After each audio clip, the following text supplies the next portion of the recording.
Hey guys, what's up everyone? Welcome back to the channel. This is Shivam Dwivedi and you are watching Economics Easy है।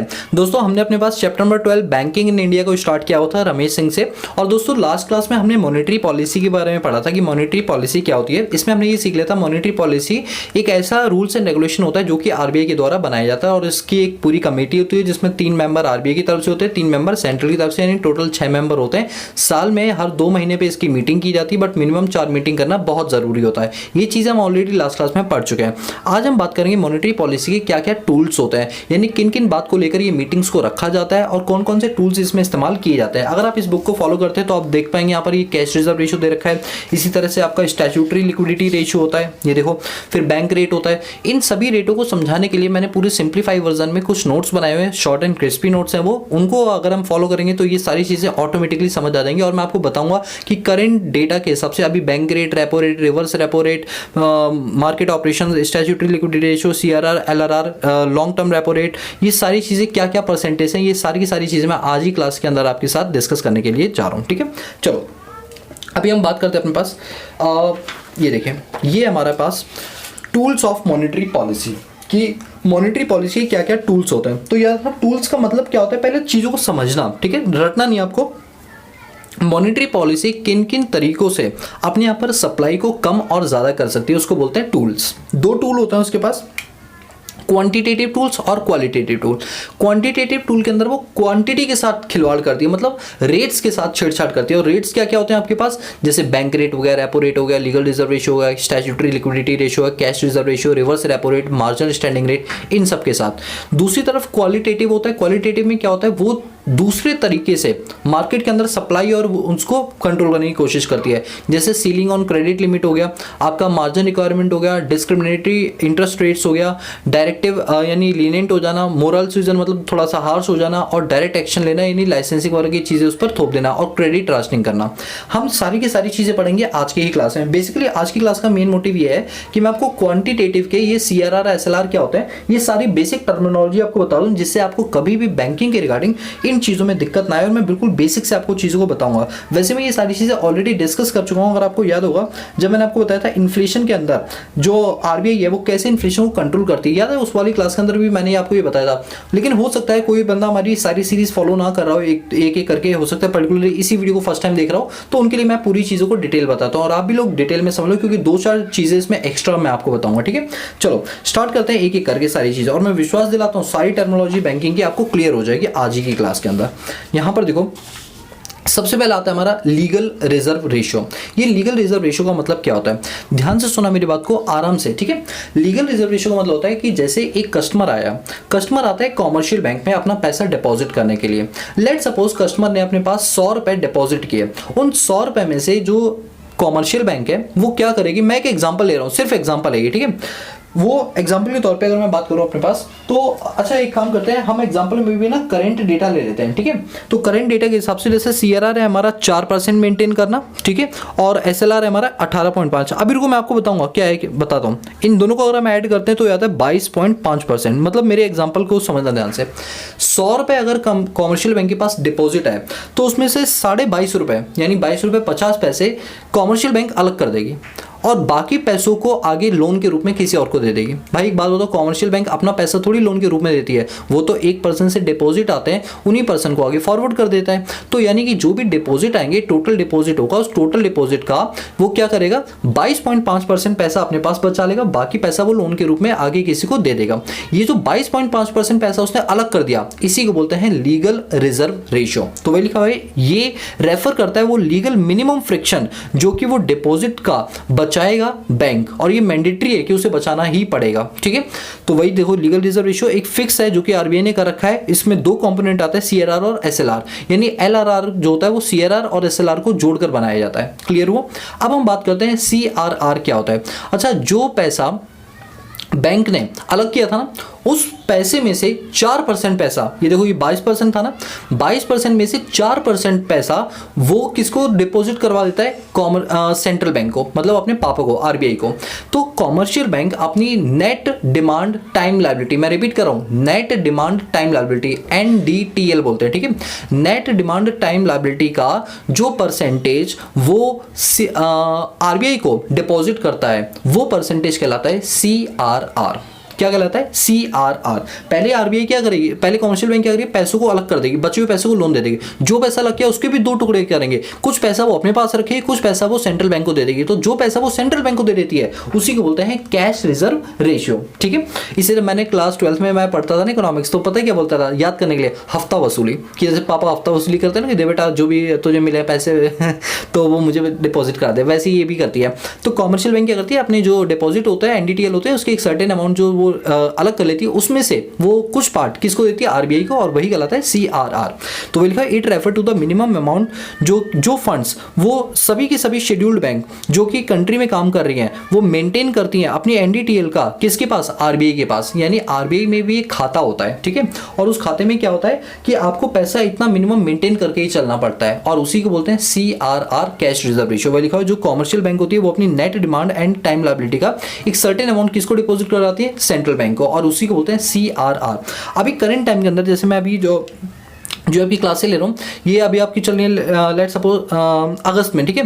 तो अगस्त सितंबर का अगर मैं data बताऊँ 2021 के हिसाब से तो ये है 4%, जो CRR का जो अभी रेट चल रहा है दैट इज 4%। तो कंफ्यूज मत होना, ये रेट चेंज होते रहते हैं हर 2 महीने पे, तो आप जब भी वीडियोस को देखें तो आप इसको करंटली चेक कर लेना, ठीक है। बट अभी आपकी रेफरेंस के लिए जब मैं शूट कर रहा हूँ तो ये रेट है 4% का, ठीक है।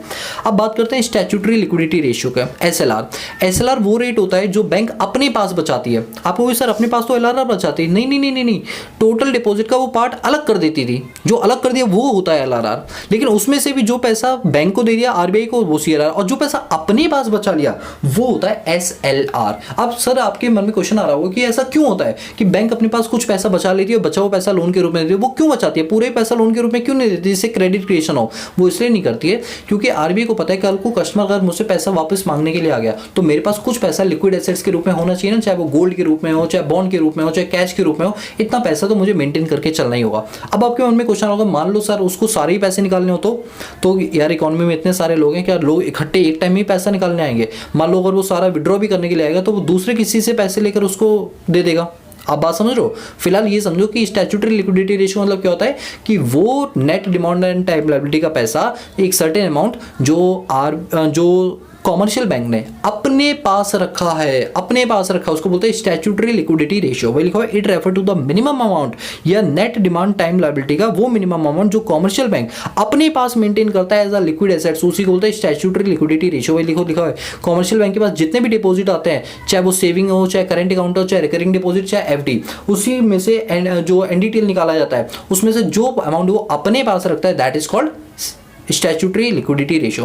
मैं दोस्तों आपको एक बात बताना चाहता हूँ, जब हमारा देश आज़ाद हुआ था उन दिनों पर आरबीआई ना मनी का फ्लो कम करना चाहती थी। मतलब आप ये देखो कि अगर बैंक अपने पास पैसा ज़्यादा रखेंगे तो लोन कम दे पाएंगे। अभी मैं आपको बोलता हूँ कि लेट सपोज जो SLR रेट है हमारा वो चल रहा है 18.5%, ठीक है। अभी फिलहाल 18.5% चल रहा है, यानी 100 रुपये अगर डिपॉजिट आएंगे तो 18.5 रुपये बैंक अपने पास रखेगी, बाकी बचा वो लोन दे देंगे। लेकिन जब हमारा देश आज़ाद हुआ था उस टाइम पर ये रेट चलता था 50-52%, 50-52%, यानी 50% बैंक के अपने पास पैसा रखती थी, बचे हुए 48 या 42 रुपए जो बचते थे वो लोन के रूप में देती थी ताकि लिक्विडिटी कम बनी रहे। लेकिन धीरे धीरे कुछ कमेटीज आई जिन्होंने SLR रेट को कम करने की कोशिश की। जैसे अगर मैं बात करूं सबसे पहली कमेटी जो 13वें गवर्नर थे, 13th गवर्नर थे आरबीआई के, जिनका नाम था M नरसिंघम। इन्होंने क्या किया, एक पहली कमेटी 1991 में इंट्रोड्यूस की और इन्होंने कहा भैया SLR रेट को कम करो। फिर दूसरी कमेटी 1998 में आई, तब जाके ये SLR रेट जो पहले 52% था अब जाके वो धीरे धीरे करके 18.5 आया। वरना पहले क्या था ना कि सीधा 50%, फिर हुआ 48%। जब इनकी कमेटी है तब लोगों को रियलाइज हुआ, तब गवर्नमेंट ऑफ इंडिया को भी लगा कि हाँ भाई इनकी जो कमेटी है वो बिल्कुल सही बोल रही है कि आरबीआई इतना पैसा क्यों अपने पास रख रही है, भाई सॉरी कॉमर्शियल बैंक अपने पास इतना पैसा क्यों रख रही है, मार्केट में रिलीज करो जिससे लोग उससे पैसा बना पाए। समझ रहे हो? तो आज फिलहाल में ये 18.5% चलिए। वंस अगेन मैं आपको बोलूंगा कि जब भी आप वीडियो देख रहे हो तो एक बार चेक कर लेना कि इस टाइम रेट क्या है, क्योंकि ये बार बार चेंज होते रहते हैं, ठीक है। अब बात करते हैं बैंक रेट की कि बैंक रेट क्या होता है। देखो बैंक रेट का मतलब होता है कि एक आरबीआई जो होती है ना, आप बात को ध्यान से सुना, मैं आपको क्या बताने जा रहा हूँ, एक बहुत इंपॉर्टेंट बात। इसके लिए मैं काम करता हूँ, एक ब्लैंक पेपर निकालता हूँ, ब्लैंक शीट, और उसमें आपको कुछ समझाने की कोशिश करता हूँ जो मुझे आपको समझाना है। अरे यार ब्लैंक शीट, यार राहुल ब्लैंक शीट इधर रखा करो। चलो देखो, बात को ध्यान से सुना, मैं जो समझा रहा हूँ आपको बहुत इंपॉर्टेंट बात है और बहुत प्रोफेशनल बात है। मतलब ये हो सकता है कि उन लोगों को ना समझ आए जो ऊपर से नॉलेज लेते हो, क्योंकि ये बात समझने के लिए बेटा बहुत दिमाग खोलना पड़ेगा, बहुत ज़्यादा। ठीक है, चलो मैं आपको वो बात समझाता हूँ क्या है वो बात। देखो क्या होता है, आरबीआई जो है, आरबीआई बहुत तेज दिमाग की है। आरबीआई क्या कहती है कि देखो हम चाहते हैं मार्केट के अंदर पैसों की सप्लाई अच्छी खासी बनी रहे। ठीक है, पैसों की सप्लाई अच्छी खासी बनी रहे, तो आरबीआई कॉमर्शियल बैंक को देखती है और कॉमर्शियल बैंक को बोलती है कि तुम जितने भी बैंक हो ना, कॉमर्शियल बैंक, अगर तुम्हारे पास कभी सरप्लस पैसा आ जाए, अगर तुम्हारे पास कभी प्लस पैसा आ जाए, तो तुम अगर उसे अपने पास रखोगे तो क्या कमाओगी? कुछ नहीं कमा पाओगी, हद से किसी को लोन दे दोगी। चलो लोन देने के बाद भी तुम्हारे पास पैसा बच गया, तो अब क्या करोगी? तो एक काम करना, तुम हमारे पास आना और ये पैसा हमको दे देना, और जब तुम ये पैसा हमको दोगे तो हम बदले में तुम्हें क्या देंगे? रेट ऑफ इंटरेस्ट देंगे। तो जो हम तुम्हें रेट ऑफ इंटरेस्ट देंगे that is called reverse repo rate. इसे क्या बोलते हैं? रिवर्स रेपो रेट बोलते हैं। और अगर मान लो कभी तुम्हारे पास डेफिसिट की सिचुएशन आ जाए, अगर मान लो कभी तुम्हारे पास डेफिसिट यानी पैसों की कमी पड़ जाए, तो तुम हमसे पैसा ले लेना और फिर हम तुमसे क्या लेंगे? रेट ऑफ इंटरेस्ट लेंगे। और जब तुमसे लेंगे तो डिपेंड करता है कि तुमने जो ये लोन लिया है वो कितने अमाउंट का है। अगर तुमने ये लोन शॉर्ट टर्म के लिए लिया है तो जो रेट हम तुम पे लगाएंगे उस रेट को बोलेंगे अपने पास रेपो रेट। और अगर तुमने पैसा लॉन्ग टर्म के लिए लिया है तो इसमें थोड़ा सा रेट में चेंज कर देंगे और इसको बोलेंगे बैंक रेट। क्या बोलेंगे? Bank rate. मतलब रेपो और बैंक रेट दोनों सेम होता है, बस फर्क होता है कि रेपो रेट शॉर्ट टर्म के लिए होता है और बैंक रेट लॉन्ग टर्म के लिए होता है। दोस्तों जाने अनजाने में आपने 3 टर्मिनोलॉजी सीख ली कि रेपो रेट क्या होता है, बैंक रेट क्या होता है, रिवर्स रेपो रेट क्या होता है। एक बार फिर से बताऊं मैं आपको, जब कॉमर्शियल बैंक के पास सरप्लस पैसा होता है तो वो सरप्लस पैसा लेंड कर देती है आरबीआई को, और आरबीआई उसके बदले क्या देता है? रेट ऑफ इंटरेस्ट देता है, और इसी रेट ऑफ इंटरेस्ट को बोलते हैं रिवर्स रेपो रेट। ठीक है, दूसरे केस में अगर मान लो कॉमर्शियल बैंक के पास डेफिसिट है पैसों की, तो ऐसे केस में वो आरबीआई से पैसा उधार लेती है और बदले में जो इंटरेस्ट देती है वो डिपेंड करता है आपका शॉर्ट टर्म है या लॉन्ग टर्म है। अगर शॉर्ट टर्म के लिए पैसा लिया हुआ है तो ऐसे में जो चार्ज किया जाएगा दैट इज रेपो रेट, और अगर वो लॉन्ग टर्म है तो चार्ज किया जाएगा बैंक रेट। अच्छा, आपने एक चीज देखी, रेपो, ये रेपो क्या होता है सर? REPO, repo. रेपो में RE का मतलब तो री होता है, री। P का मतलब होता है परचेज, P का मतलब होता है परचेज, और O का मतलब होता है ऑर्डर। O का मतलब होता है आपका ऑफर या ऑर्डर कह लो, रीपर्चेज ऑर्डर, ऑर्डर कर लो इसे। ठीक है, रीपर्चेज ऑर्डर। सर इसका मतलब समझ नहीं आया, आपने बता तो दिया लेकिन क्लैरिटी नहीं हुई। सुनो मेरी बात। अच्छा एक बात बताओ, जब आरबीआई इनको पैसा उधार देती होगी तो हो सकता है कल को कॉमर्शियल बैंक दिवालिया हो जाए, तो कुछ सिक्योरिटी वगैरह रखवाती होगी, नहीं रखवाती होगी? हाँ सर, सिक्योरिटी बिल्कुल लेती होगी। तो जब सिक्योरिटी रखवाती है तो एक तरह से कॉमर्शियल बैंक अपनी सिक्योरिटी किसको देता है? आरबीआई को। तो आप ऐसे समझो कि जब ये सिक्योरिटी रखवाता है तो एक तरह से कॉमर्शियल बैंक ने अपनी सिक्योरिटी आरबीआई को क्या कर दी है? बेच दी है। बाद में जब कॉमर्शियल बैंक वो पैसा वापस कर लेती है इंटरेस्ट देकर, तो वो पैसे जो सिक्योरिटी वो वापस लेगी, तो जब वो वापस है तो जो चीज़ सेल है वो दोबारा इसके लिए क्या बन जाएगी? परचेज बन जाएगी, और ये परचेज दोबारा परचेज किया तो ये रीपर्चेज बनाते हैं, इसीलिए REPO ऑफर ऑर्डर। तो रेपो यहाँ से बना। मतलब मैं आपको जस्ट नॉलेज के लिए बता रहा हूँ कि रेपो जो है वो कहाँ से बना आपका। ठीक है, बताओ यहाँ तक बात समझ आई है? अच्छा एक बात बोलूँ, ये जो पूरी कड़ी देख रहे हो ना, ये जो मैंने अभी आपको बताया रेपो रेट और रिवर्स रेपो रेट, इसको जानते हो क्या बोलते हैं? मैं दोबारा रिपीट कर दूं, ये जो रेपो रेट की फैसिलिटी है या जो ये रिवर्स रेपो रेट की फैसिलिटी है, बैंक इसको एक नाम देती है, बैंक इसको एक नाम देती है जिसको बोलते हैं लिक्विडिटी एडजस्टमेंट फैसिलिटी। इसी को बोलते हैं लिक्विडिटी एडजस्टमेंट फैसिलिटी, शॉर्ट में बोलते हैं LAF। और बहुत से बच्चे कंफ्यूज होते हैं कि लिक्विडिटी एडजस्टमेंट फैसिलिटी क्या होती है, हमें समझ नहीं आया। ये वो फैसिलिटी होती है जहां पर आरबीआई आपको मौका देती है कि अगर पैसे सरप्लस हैं तो हमें दे दो, डेफिसिट है तो हमसे ले लो, और इसी फैसिलिटी को बोलते हैं लिक्विडिटी एडजस्टमेंट फैसिलिटी। मैं रिपीट कर दूं, जो रेपो रेट और रिवर्स रेपो रेट आप देख रहे हो, इसी को क्या बोलते हैं? लिक्विडिटी एडजस्टमेंट फैसिलिटी बोलते हैं। बोलो क्लियर है? क्लियर है, कोई दिक्कत तो नहीं यहाँ पर? चलो अब मैं आपको एक और राज की बात बताता हूँ। वो राज की बात ये है कि मान लो या अभी मत मानो, अभी मान लोगे ना तो दिक्कत हो जाएगी। अच्छा, ये 3 रेट समझ आए, रेपो रेट, बैंक रेट और रिवर्स रेपो रेट क्या होता है। अब इनको इस नोट से पढ़ाऊं। देखो बैंक रेट क्या होता है।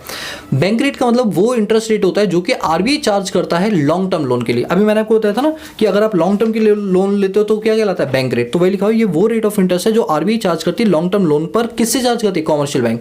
अच्छा, आरबीआई जब अपना पैसा लॉन्ग टर्म के लिए देती है तो क्या सिर्फ कॉमर्शियल बैंक को देती है, नहीं, और भी इसके पार्टिसिपेंट्स हैं। कौन कौन से, जैसे आपका गवर्नमेंट ऑफ इंडिया हो गया, इसके बाद आपका सेंट्रल और स्टेट गवर्नमेंट हो गया, फाइनेंशियल इंस्टीट्यूशन मतलब जैसे बैंक्स वगैरह होगी, कोऑपरेटिव बैंक्स होगी, और नेशनल बैंक फाइनेंसिंग कंपनीज होगी। ये इनके पार्टिसिपेंट होते हैं जिनसे ये रेट ऑफ इंटरेस्ट चार्ज करती है। ठीक है, अब बात करते हैं रेपो रेट। अच्छा, रेपो रेट मैंने भी आपको बताया था, रेपो रेट क्या होता है, जो शॉर्ट टर्म के लिए दिया जाता है। आओ देखो रेपो रेट में क्या लिखा हुआ है। रेपो रेट में लिखा है the interest rate which RBI charge on short term, जो ऊपर लिखा सेम वही चीज, बस शॉर्ट टर्म लिख दिया यहाँ पे, lending to commercial bank to meet short term needs. Repo rate को रीपर्चेज रेट बोलते हैं, रीपर्चेज ऑप्शन रेट भी बोलते हैं, रेट ऑफ डिस्काउंट भी बोलते हैं। आई बात समझे। और अब ये जो नीचे लाइन लिखी है ये मैं थोड़ी देर बाद समझाऊंगा आपको। ठीक है, अब एक कॉन्सेप्ट ना 2019-20 के अंदर एक नया कॉन्सेप्ट चला था, लॉन्ग टर्म रेपो रेट। मतलब आज से पहले जब मैं क्लासेस लेता था तो ये नहीं पढ़ा था, लेकिन अब पढ़ाना पड़ेगा क्योंकि ये अभी रिसेंटली कुछ टाइम पहले ही इंट्रोड्यूस किया गया, जब लॉकडाउन वगैरह चला था ना तब। Long term repo rate, long term repo rate का मतलब है कि अगर मान लो रेपो रेट में क्या होता था, पैसा शॉर्ट टर्म के लिए लेना, मान लो आपको पैसा लॉन्ग टर्म के लिए भी नहीं लेना, मान लो पैसा बहुत शॉर्ट टर्म के लिए भी नहीं लेना, तो ऐसे में थोड़ा सा मतलब 2 से 3 साल या 5 साल तक के लिए लोन लेना है तो उसको बोलते हैं लॉन्ग टर्म रेपो रेट। इसका मेन एम क्या था, ताकि हम लैंडिंग को प्रमोट कर सके, और ये शॉर्ट टर्म फाइनेंसिंग प्रोवाइड कर रहा था, लेकिन वेरी शॉर्ट टर्म नहीं थी ये 1 से 3 साल के लिए थी। और ये कब लॉन्च की गई, फरवरी 2020 में। और कौन सी मीटिंग में, जो मॉनेटरी पॉलिसी कमेटी की 6ठी मीटिंग थी, 6th मीटिंग जो 19-20 में हुई थी, वहां पर ये डिसाइड किया गया था।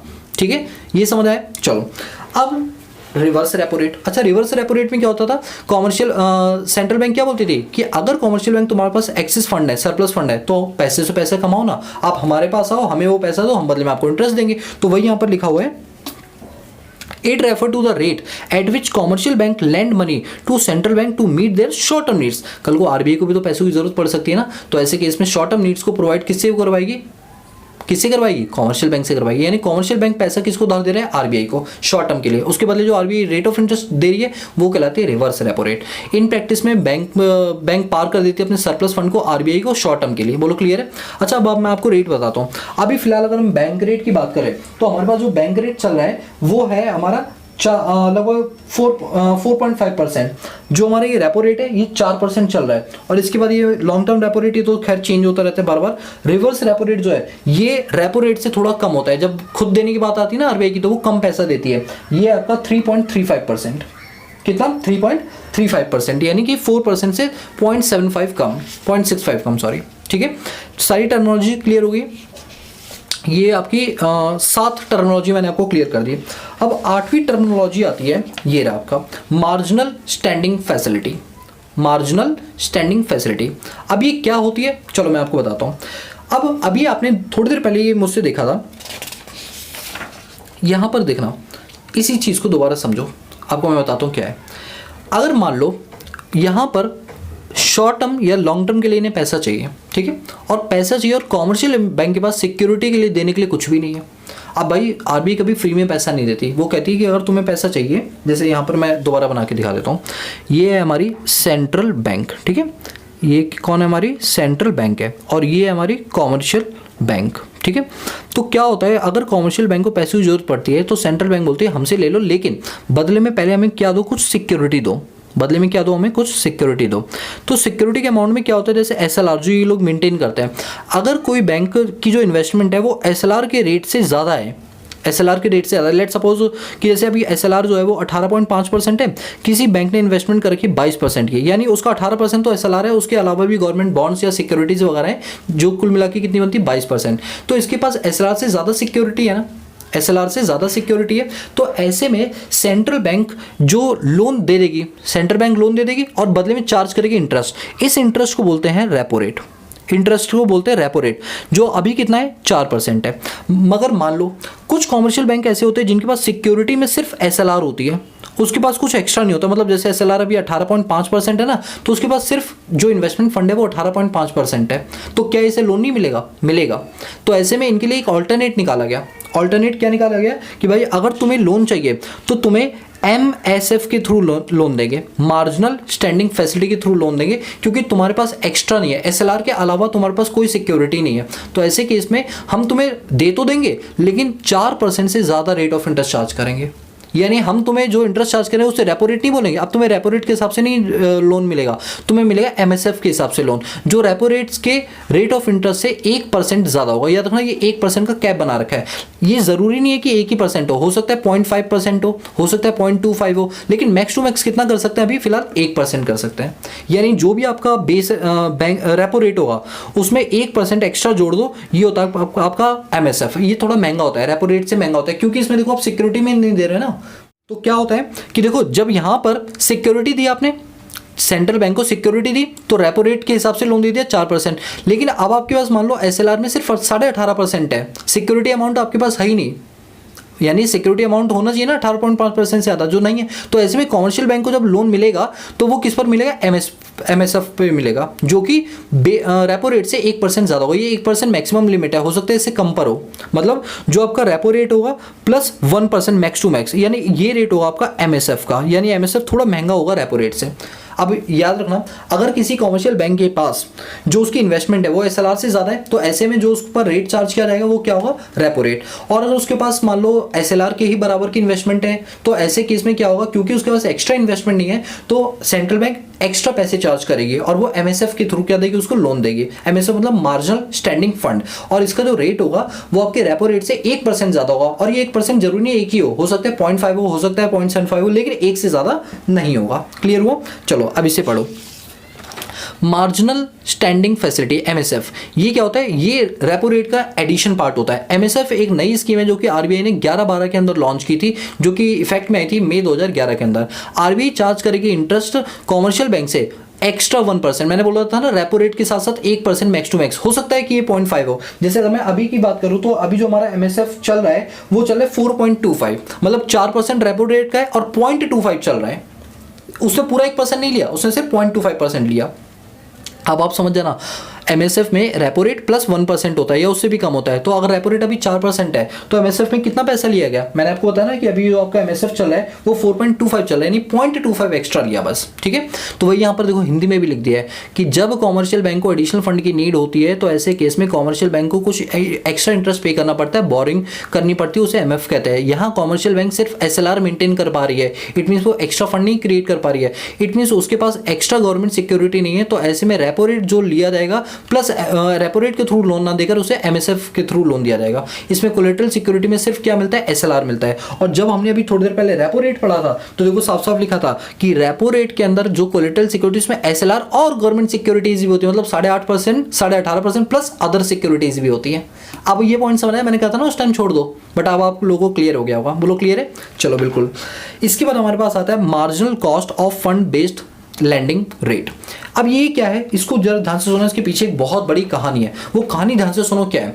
देखो RBI ये चाहता है कि जो मनी की सप्लाई है उस पर फुल कंट्रोल रखे। इसका मतलब RBI ये चाहता है कि जैसे अगर मान लो कभी कोई रेट के साथ अगर हम छेड़छाड़ करें तो इसका सीधा इंपैक्ट बैंक के लोन के ऊपर भी पड़े। जैसे आपको मैं एक चीज़ बताता हूँ कि कभी भी कोई बैंक जो होती है किसी कस्टमर को लोन देती है, लेट सपोज मैं कॉमर्शियल बैंक की बात कर रहा हूँ, क्योंकि लोग किससे डील करते हैं, कॉमर्शियल बैंक से। कॉमर्शियल बैंक जब भी किसी को लोन देती है तो ये कॉमर्शियल बैंक को बोला गया आप क्या इंटरेस्ट चार्ज करोगे। आपके मन में भी कभी कोई क्वेश्चन आता होगा ना कि भाई ये इंटरेस्ट कैसे निकाला जाता है, तो मैं आपको बताता हूँ। ये इंटरेस्ट बैंकों को बोला जाता है कि भाई ये इंटरेस्ट आप अपने अकॉर्डिंगली निकाल लो, ये इंटरेस्ट आप अपने अकॉर्डिंग निकाल लो। तो क्या हुआ था, देखो RBI मेनली ये चाहती है कि कल को RBI अगर अपनी पॉलिसी में कोई चेंज करे तो इसका सीधा इंपैक्ट इस इंटरेस्ट के ऊपर पड़े। RBI चाहती है कल को मॉनेटरी पॉलिसी में कोई भी चेंज आए तो इसका इंपैक्ट सीधा आपके लैंडिंग वाले इंटरेस्ट के ऊपर पड़े। तो ऐसे में क्या होता, सबसे पहले 1994 के अंदर एक इंटरेस्ट रेट जो था वो कुछ भी नहीं था, नेगलेक्ट था, जो मन चाहो कर लो। 2003 के अंदर ये देखो 2003 के अंदर BPRL पॉलिसी बनाई गई। 2003 के अंदर BPRL पॉलिसी बनाई गई। BPRL पॉलिसी के तहत ये था, ये एक BPRL का मतलब होता है बेंचमार्क प्राइम लैंडिंग रेट। इसमें क्या होता है कि जितने भी कॉमर्शियल बैंक के अच्छे अच्छे कस्टमर्स होते हैं जिनके पास खूब दबा के पैसा होता है, उनका रेट ऑफ इंटरेस्ट थोड़ा सा कम लिया जाता है, और जो नॉर्मल पर्सन होता है उनसे थोड़ा रेट ऑफ इंटरेस्ट ज़्यादा लिया जाता है। जैसे मान लो मैं कोई एक नॉर्मल इंसान हूँ, मेरा नॉर्मल सेविंग अकाउंट खोला है, जो ज़्यादा ट्रांजेक्शन नहीं होती है, तो मेरा रेट ज़्यादा होगा लोन का। लेकिन अगर यही एक बिजनेसमैन जाता है जो कहता है कि मैं आपके यहाँ पर 20 सालों से कस्टमर हूँ, मेरी डीलिंग देखो 10-10 करोड़ में होती है, जिससे आपको बैंक को भी फायदा पहुंचता है, तो ऐसे में उनका रेट ऑफ इंटरेस्ट क्या होगा, अलग होगा। और ये थी हमारी BPRL पॉलिसी। ठीक है, बेसिकली मैं आपको बता दूं मार्जिनल कॉस्ट, ये मैं इसको समझाने के लिए पहले पूरी हिस्ट्री बता रहा हूँ। अगर आपको ये समझ आ जाएगा ना तो ये चीज़ आपको अपने आप क्लियर हो जाएगी। अभी बस थोड़ा सा वेट करना। मैंने आपको बोला कि बैंक जब किसी को इंटरेस्ट देती है तो वो इंटरेस्ट किस रेट से लिया जाएगा, इस बात को डिसाइड करने के लिए सबसे पहले क्या बनाई गई थी, 2003 के अंदर एक पॉलिसी बनाई थी, इसका नाम है BPRL पॉलिसी, जिसकी फुल फॉर्म होती है बेंचमार्क प्राइम लैंडिंग रेट। ये वो रेट होता है जिस पर कॉमर्शियल बैंक क्या करती है, अपने क्रेडिट वर्दीनेस, जिनके पास पैसा ज़्यादा होते हैं, उसको जब लोन देती है तो जो रेट ऑफ इंटरेस्ट चार्ज करती है उसको बोलते हैं।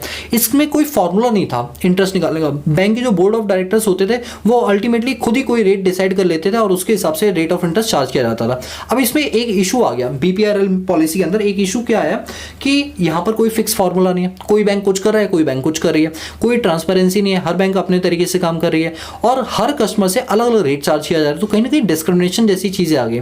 और क्या होने लगा कि जैसे जो BPRL पॉलिसी होती है इसके अंदर क्या होता है ना कि जो पॉलिटिकल प्रेशर्स होता है उसकी वजह से ये पॉलिसी चेंज हो जाती थी। जैसे BPRL रेट क्या बोलता है, मिनिमम रेट जो आप अपने कस्टमर से क्या करोगे, चार्ज करोगे, ये मिनिमम रेट होता है जो अपने कस्टमर से चार्ज किया जाता है।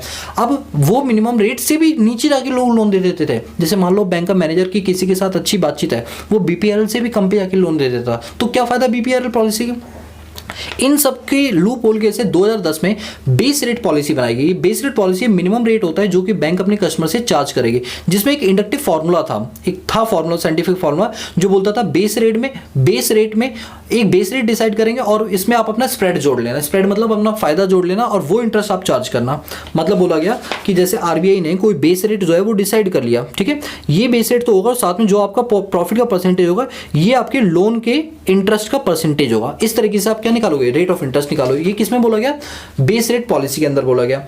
और ये सारी चीज़ें। अब इसमें इशू क्या है कि इसमें फ्लेक्सिबिलिटी नहीं थी, क्योंकि कभी ये एवरेज के हिसाब से निकालते थे, कभी मार्जिनल के हिसाब से निकालते थे, बेसिकली ये एवरेज के हिसाब से निकालते थे। तो इससे क्या होता था, RBI कोई भी पॉलिसी बनाती थी तो उसका इंपैक्ट जो है वो सीधा इस रेट पर नहीं पड़ता था। तब 2016 में MCLR पॉलिसी है, मतलब marginal cost fund based landing rate, यही चीज़ है जो मैं आपको बता रहा हूँ। जब ये पॉलिसी आई तो इसके अंदर क्या बोला गया कि जितने भी क्रेडिट वर्दीनेस कस्टमर्स हैं उनके लिए रेट ऑफ इंटरेस्ट आप अलग चार्ज कर सकते हो, जिसके लिए एक अलग से फॉर्मूला दिया गया। और इसमें जो इंटरेस्ट रेट होगा वो MCRL प्लस स्प्रेड यानी बैंक का प्रॉफिट होगा। इससे ट्रांसपेरेंसी बढ़ गई। कल को अगर बैंक रेपो रेट में चेंज लाती है तो बैंक के लैंडिंग रेट में भी डायरेक्टली चेंज देखने को मिलता था, और इसी पॉलिसी बोलते हैं MCRL पॉलिसी, MCLR पॉलिसी यानी marginal cost of fund based landing rate. बोलो क्लियर हुआ? चलो, आई होप आपको ये 9 के 9 रेट समझ आ गए जो भी मैंने भी आपको बताए हैं। अब अगर हम बुक से पढ़ें, देखो आपको ये चीज़ें क्लियर होंगी सारी की सारी। वैसे ये नोट्स आपको मिल जाएंगे अगर आप हमारा टेलीग्राम चैनल ज्वाइन कर लेते हैं, ठीक है। चलो अभी एक मिनट रुको, पहले मैं बुक से दिखाता हूँ कि भाई बुक में क्या क्या चीज़ें दे रखी हैं। ये देखो बुक के अंदर अगर आप जाते हो तो ये मैंने सारे हाईलाइट किए हुए हैं, इन वर्ड्स को पढ़ लेना। CRR क्या होता है, ये वो होता है जो कॉमर्शियल बैंक किसको देती है, सेंट्रल बैंक के पास इशू करवाती है, उसको बोलते हैं CRR, ठीक है, जो अपनी नेट डिमांड टाइम लायबिलिटी के हिसाब से होता है। स्टैट्यूटरी लिक्विडिटी रेशियो क्या होती है, सारी की सारी कॉमर्शियल बैंक अपने पास जो पैसा बचा के रखती है अपना NDTL का, उसे बोलते हैं SLR। बैंक रेट क्या होता है, बैंक रेट एक ऐसा इंटरेस्ट होता है जो कि RBI चार्ज करता है जो भी उसने अपना लोन दिया है, वो भी किसके लिए, लॉन्ग टर्म के लिए। रेपो रेट किसके लिए होता है, शॉर्ट टर्म के लिए, मैंने आपको बताया था ना। और इसका एक नया कॉन्सेप्ट चला था long term repo rate. Long term repo rate क्या था, ये 2020 के अंदर चलाया था, फरवरी 2020 के अंदर, जिसके अंदर आपको 3 से 5 साल तक के लिए लोन अवेलेबल करा दिया जाता था। फिर एक आया रिवर्स रेपो रेट, जहां पर बैंक जो कमर्शियल बैंक के पास सरप्लस पैसा होता है वो अपने पैसों को मोबिलाइज करके कहां डाल दे, RBI के पास। RBI उसके बदले क्या देगी, इंटरेस्ट देगी, उसे बोलते हैं रिवर्स रेपो रेट, ठीक है। मैंने आपको मार्जिनल स्टैंडिंग फैसिलिटी भी बता दिया। इसके बाद आपको लिक्विडिटी एडजस्टमेंट फैसिलिटी भी बताया। लिक्विडिटी एडजस्टमेंट फैसिलिटी जिसके अंदर आपको याद है कि रेपो रेट और रिवर्स रेपो रेट का यूज किया जाता है। ओपन मार्केट ऑपरेशन का मतलब क्या होता है, जब लॉन्ग टर्म के अंदर हमें लगता है कि इकोनॉमी के अंदर सरप्लस सप्लाई कम करनी लॉन्ग टर्म के लिए या सप्लाई बढ़ानी है लॉन्ग टर्म के लिए, तब ओपन मार्केट ऑपरेशन का यूज किया जाता है। इसमें गवर्नमेंट के बॉन्ड्स, सिक्योरिटीज वगैरह को बेचा या खरीदा जाता है, ठीक है। बेस रेट की कहानी मैंने आपको बता दी। बेस रेट की कहानी जानते हो किसमें बताई थी मैंने आपको, एक बार मैं आपको दिखा देता हूँ। मैंने ये आपको इसमें बताई थी मार्जिनल कॉस्ट फंड में। ये देखो ये बेस रेट पॉलिसी है ना, ये यही चीज़ है, ठीक है, आप इसको पढ़ सकते हो अपनी बुक से, आपको प्रॉपर समझ आएगा। ठीक है, और इसके बाद MCLR, ये देखो मैंने तो उसकी पूरी हिस्ट्री बता दी आपको MCLR की। ठीक है, तो यहाँ तक की चीज़ें क्लियर हो गई। और देखो ये रेट दे रखे हैं, अभी मेरी जो बुक है वो 12th एडिशन वाली है, और ये जो डेटा दे रखे हैं 2020 तक का दे रखा है इस बुक ने। ठीक है, इसको अमेंड नहीं किया गया है, तो मैंने इसको अभी फिलहाल अमेंड कर दिया कि CRR का रेट अभी 4% है, SLR का रेट फिलहाल 18.25% चल रहा है, रेपो रेट 4% है, रिवर्स रेपो रेट 3.35% है, MSF 4.25% है, बेस रेट अभी भी इतना ही है, और MCLR अभी भी इतना ही है। ठीक है, ये रेट आप देख लेना, आपको याद नहीं करना, जस्ट आपको पता होना चाहिए कि हाँ क्या रेट चल रहा है और क्या नहीं चल रहा। बोलो क्लियर है? तो आज की क्लास के अंदर एक तरह से हम देखें तो हमने सारे के सारे बेसिक रेट्स पढ़ लिए। ठीक है, और रेट्स के साथ साथ हमने बेस रेट वाला भी टॉपिक कर लिया और MCLR वाला भी टॉपिक कर लिया, और कोविड-19 में किस तरह से मॉनेटरी पॉलिसी में चेंज ला गए आपको ये चीज़ मैं तो पहले भी बता चुका हूँ। ठीक है, तो ये सारी की सारी चीज़ें हो गई, तो इस पर एक बार हम जरा मार्कर से चला दें। चलिए, तो आज की क्लास आई होप आपको समझ आएगी, कहीं कोई दिक्कत नहीं होगी। दोस्तों फिर भी कोई प्रॉब्लम है तो आप हमारे जो अदर चैनल्स हैं, जैसे टेलीग्राम चैनल हो गया, आपका व्हाट्सएप ग्रुप हो गया, इस सब से भी आप जुड़ सकते हो, सभी के लिंक दिए हुए डिस्क्रिप्शन बॉक्स में। ठीक है, सो गाइस आज के लिए इतना ही, मिलता है नेक्स्ट क्लास में, तब तक के लिए पीस आउट।